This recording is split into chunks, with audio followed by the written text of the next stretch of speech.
It was evening time as we arrived in Fort Worth, Texas. For the next 24 hours, we planned to take in as much of Fort Worth as time would allow. Our first stop was Hotel Drury. This was not the hotel we were staying in for the night, as this historic hotel started at over $400 a night while we were there, which was a bit much for what was already an expensive trip. But we heard great things about this hotel that is a part of Mule Alley, a recently renovated section of the Fort Worth Stockyards area, and we decided we would start with dinner here at the restaurant that's at Hotel Drury. Stay tuned, as during the next day, we'll find out what a drover is. And we'll be touring the entire Stockyards area, the Fort Worth Zoo, and we'll even visit the world's largest Honky Tonk bar and dine at 3 different restaurants.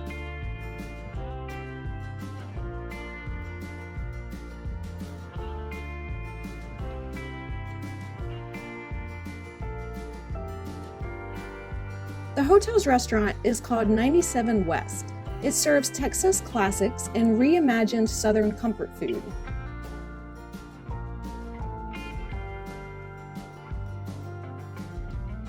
We started with some specialty cocktails off their drinks menu.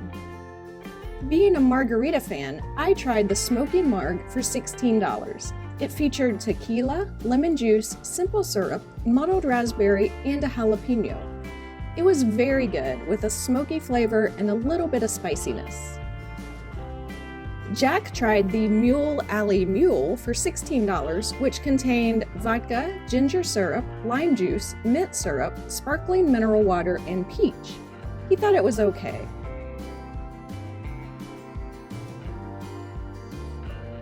Here is the dinner menu. You can pause the video if you need to get a look at the details.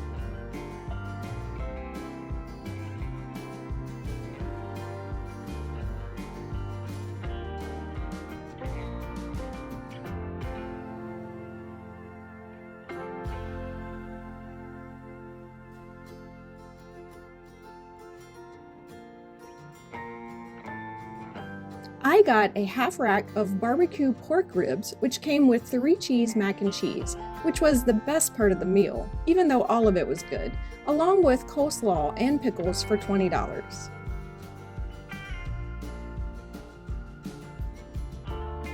Jack ordered the Texas burger with fries for $16. Jack said his cheeseburger was good. However, if you are a longtime viewer, you've probably heard Jack's opinion that no burger, even with fries added in, should ever cost more than $15. Jack's mind was not changed with this burger.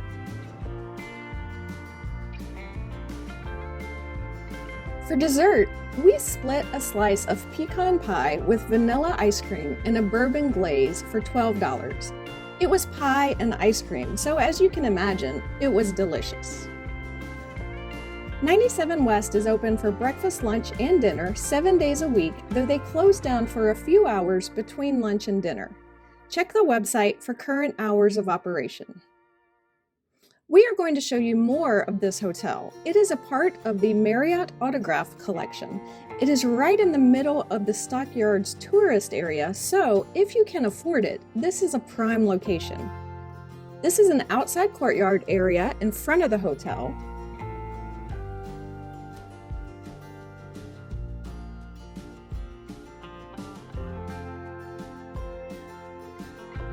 They also have a lovely backyard area behind the hotel with an outdoor bar, a swimming pool, some fire pits, and some seating areas.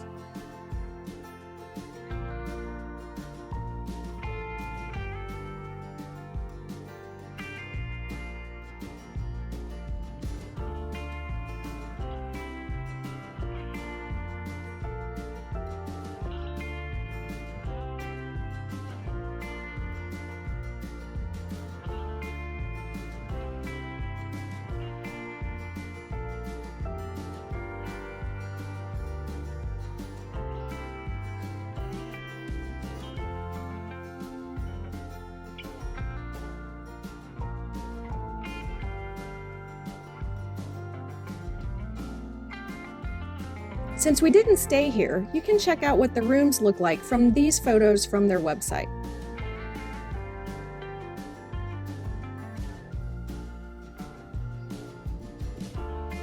We left Hotel Drover and went to the more budget-friendly hotel that we stayed at in Fort Worth, but that hotel will be a separate video coming out soon. We woke up early the next morning to head to the Fort Worth Zoo. We love zoos, and we almost went to the Dallas Zoo while we were in Texas, but we heard from numerous people that the Fort Worth Zoo was better. So we started the morning out at the Fort Worth Zoo as soon as it opened. Tickets to this zoo were a reasonable $18 for adults and $14 for kids 12 and under. But you do get $1 off that price if you purchase tickets in advance through the zoo's website. You may also want to remember that tickets are half price on Wednesdays. This zoo is open 365 days a year, even Christmas Day, though hours may vary on holidays, so check the website for current hours of operation. The theming of the buildings and enclosures here is really good. They have a lot of things that are common at zoos now, like a carousel and a train that goes around the zoo. And they've even been building new enclosures for their big cats in a section called Predators of Asia and Africa. So we didn't get to see the zoo's lions, tigers, and leopards, but they will be settled in their reimagined habitats, which will reopen to the public on June 22nd of this year, 2023. What we did enjoy seeing is a new baby elephant. The baby's name is Travis. He was born in February, and our visit in April was among the first days he was on display to the public. He already weighed 345 pounds at that point, which is a big baby. He hangs out with his mother and grandmother in the habitat, and we enjoyed watching him explore. You already know the most important part of any zoo video is the cute animal montage. So before we move on from the zoo, here are the animals.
Then we ended our morning at the zoo, in the gift shop.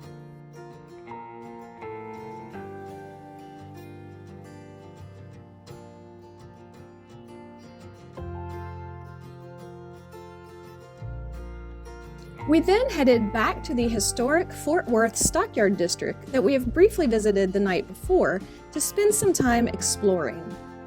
After we parked, we noticed a train that takes a scenic train ride that begins and ends at the Stockyard on Saturdays and Sundays. There's also a train ride from Grapevine, Texas to the Stockyards that will then take you back to Grapevine after a bit of time off the train to explore. But that isn't very helpful unless you are starting your day in Grapevine. Nearby, there's a mechanical bull that you can ride for a small fee.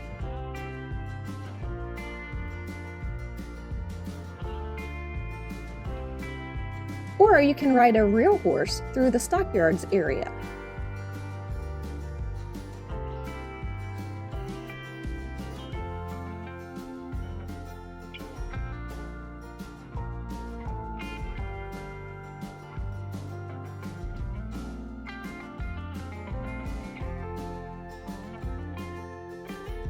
They also have a cattle pen maze that you can get lost in for a while if you wish.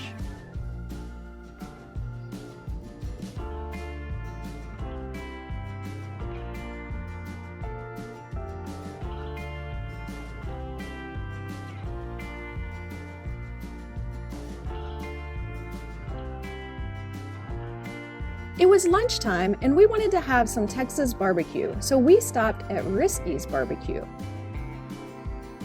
The decor is what you would expect from a place selling barbecue at the Fort Worth Stockyards, along with a lot of red neon light.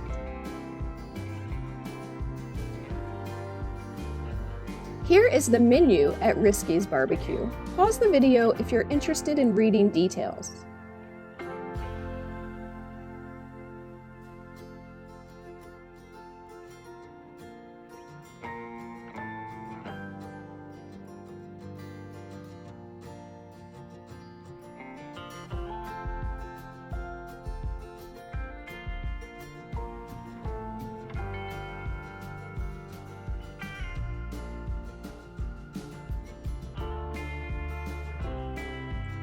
Jack and I split the pulled pork platter for $15.99.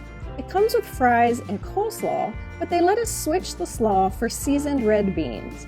For an additional $3.99, we also got mac and cheese, so that we would have a little extra food since we were splitting the meal.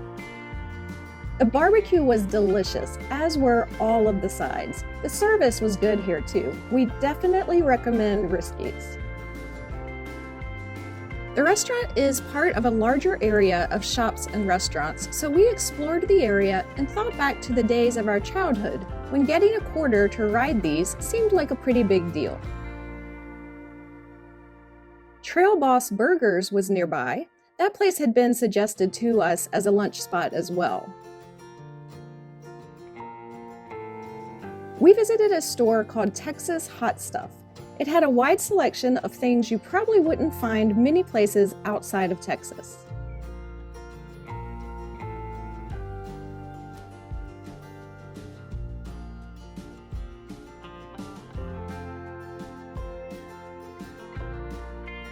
While you probably can't get a real longhorn cattle on the plane ride home, they did have some plush replicas for kids to take home to remember the animals they saw at the Stockyards.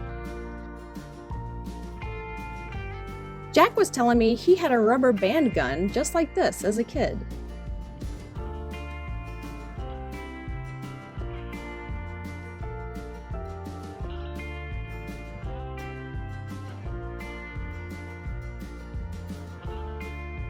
We visited the Candy Barrel, which had most kinds of candy that you can imagine.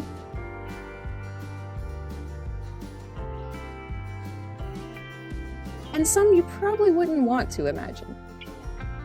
By the way, if you're enjoying our visit to Fort Worth, please do us a favor and click the like button to register your approval with the powers that be. So we are checking out all these stores, waiting for the afternoon cattle drive right down the main street of the Stockyards, so stay tuned to see that. We just want to give you an idea of what is available in all these shops. This store was kind of cool. They had big Texas belt buckles like most of these stores had.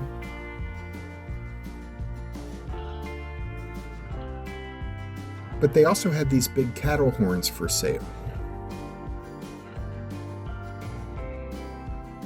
And they had the biggest selection of cowhides in the state of Texas. This back room was just filled with cowhides. They also had taxidermied animals around, including the cast of characters from The Lion King.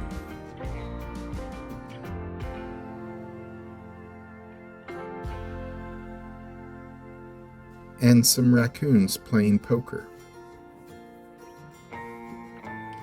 We did some window shopping while we were there for cowboy boots and cowboy hats. This store, Nuevo Rancho, had a wide selection of boots, but we couldn't afford them. We saw a lot of cowboy boots for $500, $600, $700. There were some that were only about half that much, but there were also some that were a lot more expensive than that too.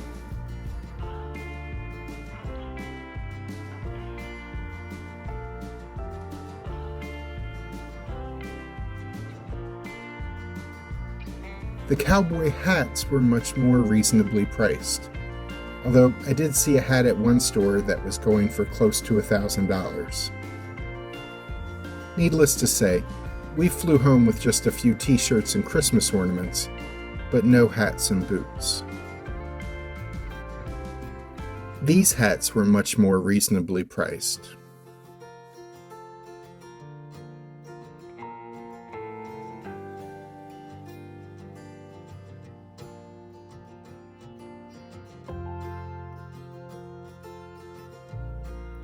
And I did try to convince Alice she needed one of these pink cowgirl hats, as they were affordable, but she wasn't interested.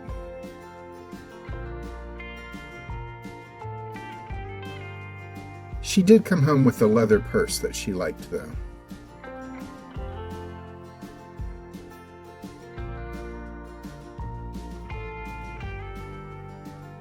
The beef jerky experience store seemed popular.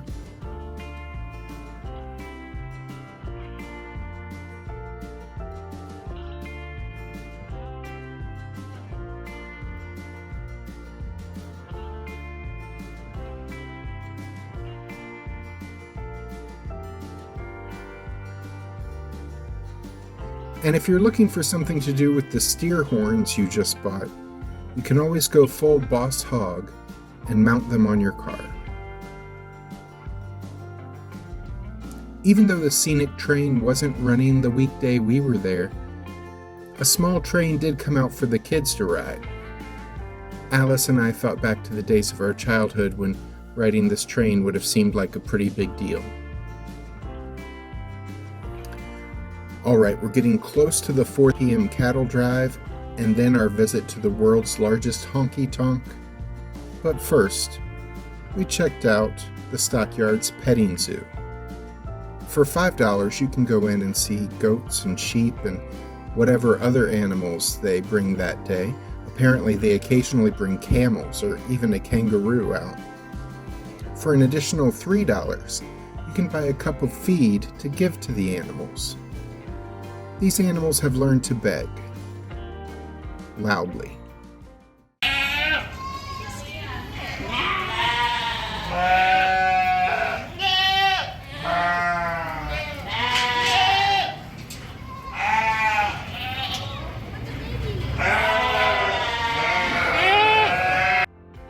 They've also learned to grab the cup of food out of your hand with their teeth and fling it on the ground. So it goes. This sign interested me. These animals come from a ranch about 40 miles away from here, where you can spend the night in a treehouse, or a luxury tent, or Granddad's farmhouse. Which I'd be cool with as long as Granddad isn't still there. Anyway, I think it would be fun to stay at a ranch a few days the next time we visit Texas. And that brings us to the Fort Worth Cattle Drive, held twice a day at 11:30 a.m. and 4 p.m. I will let the event's MC tell you more about it. That's when the drovers, that's what we call cowboys, were rounding up longhorn cattle down south of San Antonio, putting a mark on them called the brand and walking them up. It's the largest migration of domesticated livestock in the history of the United States. You had about 5 to 7 million head of cattle pass through here during that time period we just talked about. Now, the reason why they did that is because there was a beef shortage in the United States that was created by the American Civil War. There was not enough beef to meet demand except in Texas. Texas had more than 7 million head of cattle here in 1866. And here they were worthless. They weren't worth anything. They were worth about $4 to $10. But if you could get them up to Abilene, Kansas, which was the closest railroad at the time, you could get up to $40 a head. Now, $1 in 1866 would be the equivalent of about $32 in today's money. Using contract labor called drovers, that's what we call cowboys. Your average drover was 15 years of age. The youngest that we know of was 9 years old. He was an African-American cowboy. A third of them were African-American or Mexican. The Mexican cowboys were called vaquero. Vaquero is the Spanish word for cowboy. If you've ever heard of the word buckaroo, it kind of came from that word. A lot of the Anglo cowboys couldn't pronounce it, so it's kind of morphed into buckaroo. You also had a lot of German and Czech drovers. Large numbers of Germans and Czechs came to Texas in the 1840s. And then you had female drovers. Lizzie Johnson from Austin, Texas. She started driving cattle when she was about 14 years of age. She had her own cattle brand. She had her own company, and she died a millionaire. She was one of the richest women in Texas.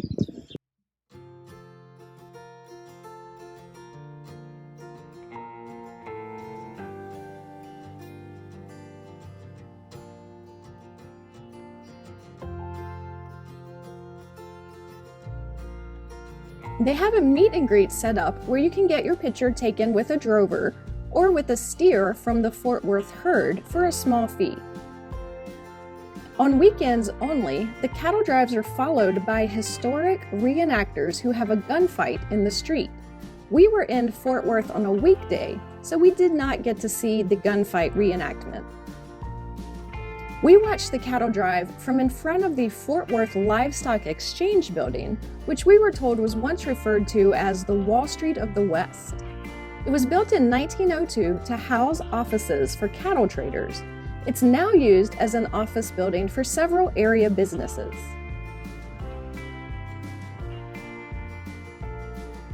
The building also houses the North Fort Worth Historical Society Museum, which features artifacts related to the development of the Stockyards Historical District. This museum was already closed for the day by the time we learned of its existence. The building did have a couple of historic carriages inside that were over 100 years old. Out in front of the Livestock Exchange, they offer pony rides at certain times throughout the week. The ponies live in a corral behind the building. That area behind the building also houses the corral where the longhorn cattle are held. You are allowed to wander back there and see the animals relatively close up from the other side of the fence. We walked a little further down the street to check out Cowtown Coliseum, which is the home of the first indoor rodeo in 1918. As the home to the world's only year-round rodeo, the building still hosts rodeo events 2 or 3 nights a week. In fact, there was one the night that we were there. While we were not interested in attending the rodeo, we still got to see one of the bulls from the show. They had a cool pre-game atmosphere going on, though, with music performances on a stage outside and some food options for sale by the nearby picnic tables.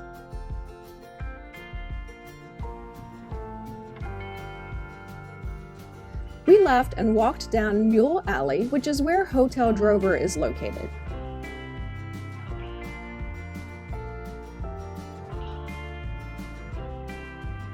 We passed a Shake Shack. We stopped in Tannehill's Lounge, which was connected to both a pizza shop and a music hall where concerts are held.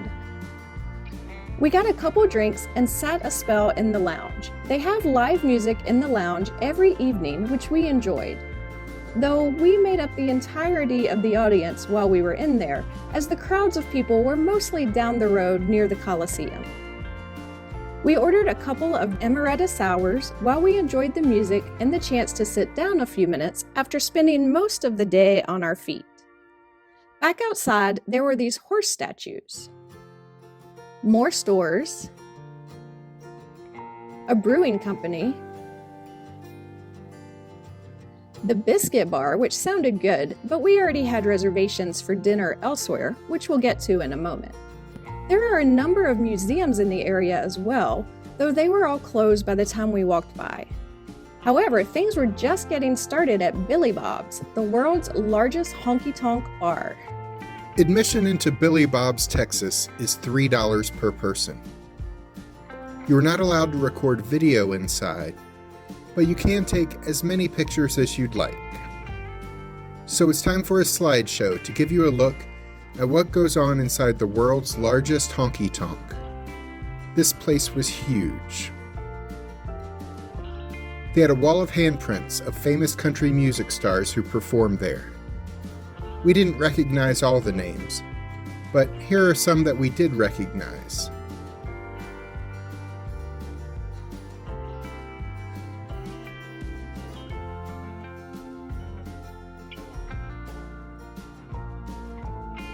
There are a lot of pool tables,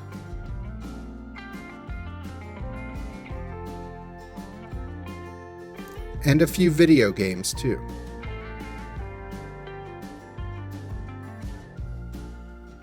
There is a bull riding arena in the bar, which has bull riding shows every Friday and Saturday night as a separate ticketed event.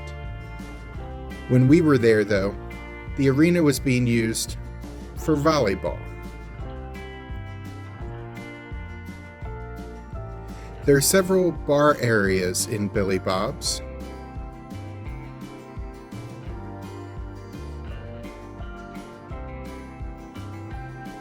And a restaurant called Honky Tonk Kitchen. There's a concert venue that hosts a regular schedule of country concerts. And they also have a photo op where you can pose with a bull for a souvenir photo. No actual bull is involved, so no worries there. While we were there, there was a line dancing class. Alice wanted to join in, but we didn't have much time until our reservations for dinner elsewhere, so we just watched for a few minutes. You may be surprised to learn that we exited through the gift shop. And then we were off for our dinner reservations at the, apparently, internationally famous Cattleman's Steakhouse. This restaurant has a bar area and several dining rooms. At the end of each dining room was a chef station, where a chef was cooking your steaks. There's even a sign telling you the name of the chef who's cooking your steaks. Our dining room steaks were prepared by Chef Lee. We thought that was a nice touch, but thankfully they didn't tell us the name of the cattle we were eating. That would have been a bit much, probably. I ordered a white peach sangria to go with dinner. Jack just got a soda. They served some dinner rolls. Here is the menu.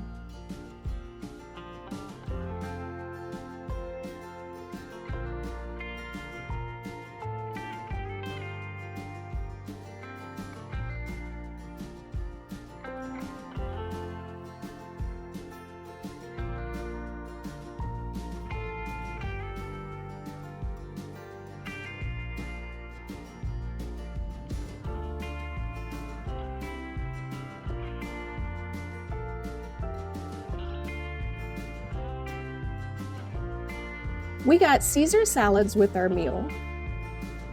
Jack ordered a grilled chicken breast from the other side of the pasture. It comes with the salad and your choice of potato, and Jack chose horseradish mashed potatoes, which he loved. His meal was $21.95. I ordered the Rose of Texas tenderloin steak with a baked potato, which came with a variety of toppings. My meal was $55.95. We loved Cattleman's Steakhouse. This meal was a delicious end to an amazing 24 hours in Fort Worth. And then it was on to Dallas for a few days. Subscribe to our channel to see our upcoming videos from Texas. Click the link at the end of this video to see our playlist from a trip to San Diego, California. I'm Alice. And I'm Jack. Be sure to click the subscribe button and the notification bell so we can see you the next time we're traveling through.